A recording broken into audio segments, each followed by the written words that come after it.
안녕하셨습니까? 오늘은 2021년 4월 29일 목요일입니다. 이번에 그 천대엽이라는 분이 그 대법관 후보로 청문회에 이제 나서게 됩니다. 그런데 이분이요, 천대엽 대법관 후보자인 이분이 그 어저께 열린 국회 인사청문회에서 김명수 대법원장의 거짓말 논란을 질문을 받았습니다. 그거에 대해서 어떻게 생각하냐 하고 탁 야당 의원이 물으니까 사법부 불신의 한 원인이 될 수 있다고 생각한다고 아주 딱 부러지게 얘기를 했습니다. 사법부 불신의 한 원인이 될 수 있다고 생각한다. 김명수가 거짓말한 것은 거짓말 논란에 대해서는 사법부 불신 원인이 될 수 있다. 확실하게 얘기를 했습니다. 이날 그 국민의힘 유상범 의원이 국민의 사법부 불신에는 외부적 요인 그것도 있지만은 김 대법원장의 그 탄핵 거래 때문에 인한 거짓말, 그 임성근 그 서울고법 부장판사 그분이 건강이 안 좋습니다. 그 객관적으로 그 다 건강이 안 좋은 게 그냥 나왔죠, 언론에. 건강이 안 좋아서 그만두겠다고. 2월 말에 이제 어차피 그만둘 거니까 그만두겠다고 딱 했더니 미리 조금 그만두겠다고 한두 달 그만두겠다고 했더니 뭐라고 했습니다. 한마디 했잖아요. 김명수가. 아니 당신이 지금 그만두면 탄핵을 못 하잖아. 여당이 민주당이. 그런 식의 얘기를 그런 유형의 얘기를 했지 않습니까? 그리고 탄핵판으로 끌고 넣어버렸지 않았습니까? 이게 지금 김명수 대법원장입니다. 이게 온전한 사고의 대법원장이라고 할 수가 있겠습니까? 이 천 후보자에게 이에 동의하느냐고 물어봤습니다. 그래서 유상범 의원이 국민의 사법부 불신에는 외부적 요인 등도 있지만은 김 대법원장의 탄핵 거래로 인한 거짓말이 드러난 것이 하나의 큰 원인이 됐다 이렇게 하면서 그러면 천 대법관 후보자는 이에 대해서 어떻게 생각하냐 동의하냐 했더니 일반 시민이 생각하기에 하나의 원인이 될 수 있다고 생각합니다. 이렇게 됐어요. 일반 시민이 생각하기엔 하나의 원인이 될 수 있다고 생각합니다. 답했습니다. 김 대법원장은 지난 2월에 아까 제가 말씀드렸다시피 임성근 전 부산고법 부장판사죠. 서울이 아니고 그 부산고법 부장판사 서울에다 감히 놔두겠습니까? 싫은 사람을 누군가가 사표를 받고도 국회 탄핵 가능성을 언급하면서 아주 반려했지 않습니까? 당신 없으면 탄핵을 못하잖아 이런 얘기 아닙니까? 당신이 있어서 탄핵받고 그만둬 이 얘기 아닙니까? 탄핵판으로 먹잇감으로 희생양으로 집어 던져버린 김명수의 그 저는 상당히 대법원장이 잔인하다고 생각합니다. 판사가 어떻게 같은 판사 후배를 그렇게 할 수 있을까요?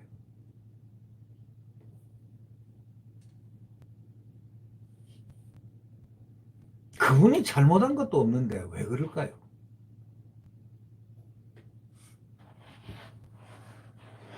자기 살기 위해서 그렇겠죠. 김명수는 자기가 살려고 그러는 겁니다. 네. 그래서 희생탈을 하나씩 집어 던진 거죠. 네.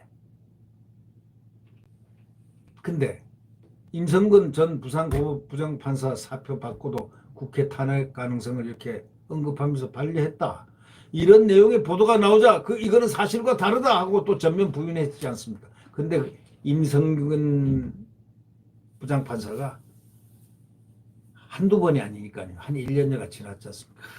하다가 녹취를 안 할 수가 없으니까 한 거죠. 만약의 경우에 저렇게 저 사람은 이런 사람이다 라고 생각하고 한 것인지 아니면 어떻게 어떤 의도로 했는지 모르지만 하여튼 녹취를 해서 그걸 쭉 깠습니다. 하니까 김명수의 거짓말이 새빨간 거짓말이 아주 피를 토하는 거짓말처럼 분명하게 선명하게 나타난 겁니다. 그래서 이 천 대법관 후보자는 김 대법원장의 그 사표 수리 거부에 대해서 이렇게 얘기합니다. 예외적인 사정은 맞는다 하면서 일단 대법원장 편을 들어줬습니다. 여러 가지 다른 사정이 있을 수 있어 일반적인 말씀밖에는 드릴 수가 없다. 입장이 곤란하다 이런 얘기입니다. 이후에 국민의힘 정동만 의원이 뭐라고 그러냐면 대법원장이 사퇴 등 결단을 해서 신뢰를 얻어야 한다. 이렇게 물으니까 천 후보자는 김 대법원장이 사과한 것으로 알고 있는데 사과가 충분한지 아닌지 조치가 필요한지는 퇴임 후 평가가 있을 것이다. 그러니까 퇴임 후 평가가 있을 것이다 라고 하니까 결국은 퇴임 때까지는 안 있겠냐 이런 얘기 아니겠습니까? 김 대법원장에게도 고언할 수 있겠나? 쓴소리도 할 수 있겠느냐? 하고 국민의힘 전주에 온 질문에 당연히 그렇게 하겠다 이렇게 말을 했습니다. 이후에 이제 국민의당 권은희 의원이 이분도 이 변호사죠. 경찰대학 나와가지고 이 사법시험 합격한 권은희 의원이 사법부 불신 중심에 김 대법원장이 있는데 특정 연구회 이거는 인권법 연구회 출신 판사들 우리법 연구회 전신이죠. 이 인권법 연구회 출신 판사들이 요직에 배치되는 코드 인사 여권에 민감한 사건을 심리 중인 판사들에 대해서 인사기준 위배를 해가지고 장기 유임시키는 게 그게 문제가 되고 있는데 하고 딱 꺼내니까 천 후보자가 제가 생각하기에는 법관 독립을 위해 사법부 내부로부터 대법원장의 사법행정권과 인사권 총량 및 재량권을 좀 줄이고 궁극적으로 없애나가는 것이 우리가 지향해야 될 큰 목표다. 이렇게 답을 했습니다.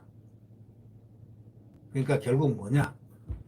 사법부 내부로부터 이제 대법원장의 사법행정권이라든가 인사권 가지고 쭉 흔들고 자기 마음대로 이렇게 이렇게 배분하고 자기 코드들을 전부 다 하는데 이거 우리의 목표는 이 재량권을 조금 죽여나가야 된다. 줄여나가야 된다. 없애나가야 된다. 그게 우리의 목표인데 목표인데 원론적으로는 맞는데 이게 사실적으로 현실적으로 어쩔 수 있냐 하는 그런 말도 또 숨어있는 듯 해서 참으로 안타깝습니다.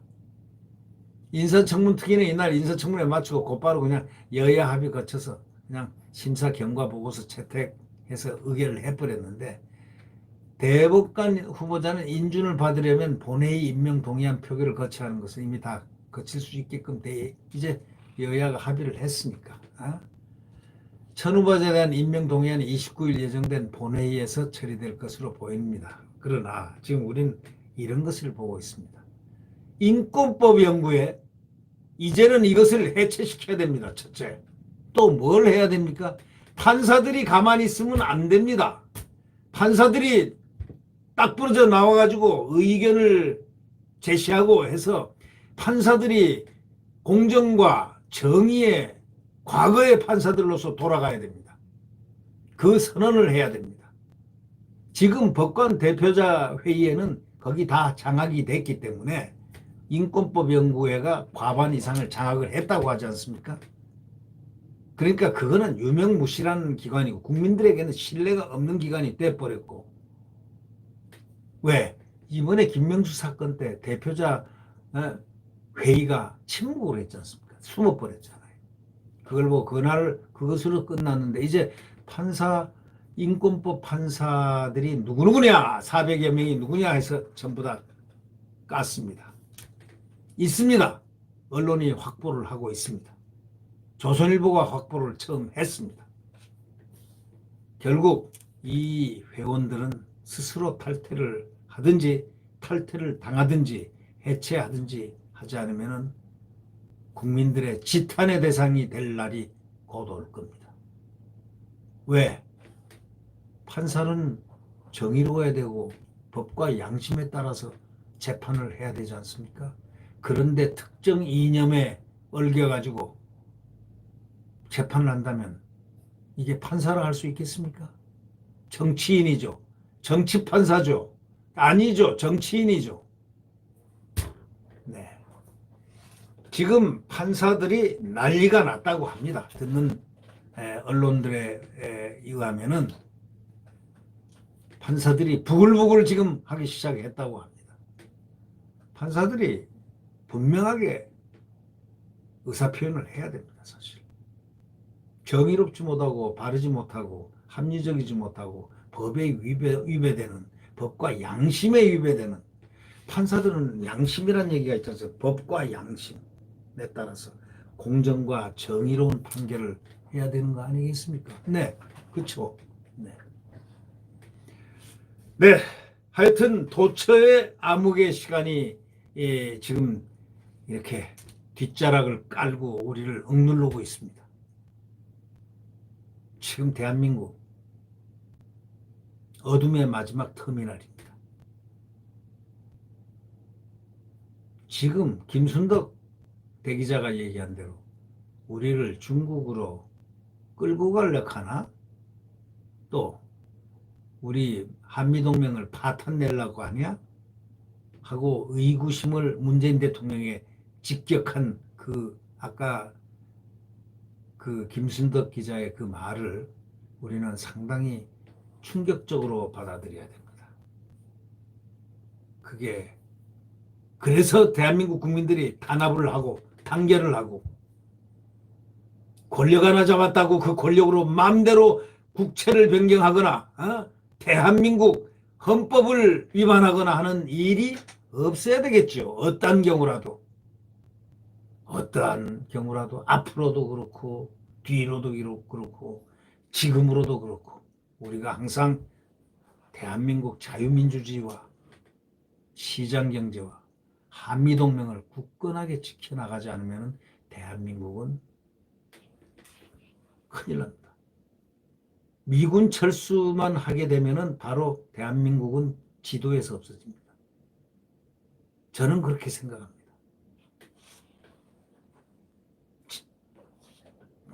지금 우리 여기 대통령은 어떤 생각을 하고 있을까요? 저는 가끔 답을 정합니다. 그건 문재인 대통령 머릿속에서 답이 있다. 이렇게 저는 얘기합니다. 그 외에 얘기는 안 합니다. 이유는 그 머릿속을, 대통령의 머릿속을, 속내를 이 미물이 어떻게 알겠습니까? 네. 네. 구독 버튼과 엄지를 눌러주시면 감사하겠습니다. 자, 내일 대한민국 자유민주주의와 시장경제가 활성되는, 또 한미동맹으로서 국가안보가 튼튼해지는, 그리고 생산, 또 대한민국 국민들이 성장, 이 속에서 환호하는 내일이 반드시 내일의 태양이 떠오를 것입니다. 네. 야권 단일화, 대선 얼마 안 남았습니다. 단일화하지 않는 정치인이 있다면, 그는 야권 그런 정치인이 있다면 그거는 역적입니다. 네. 안녕히 계십시오.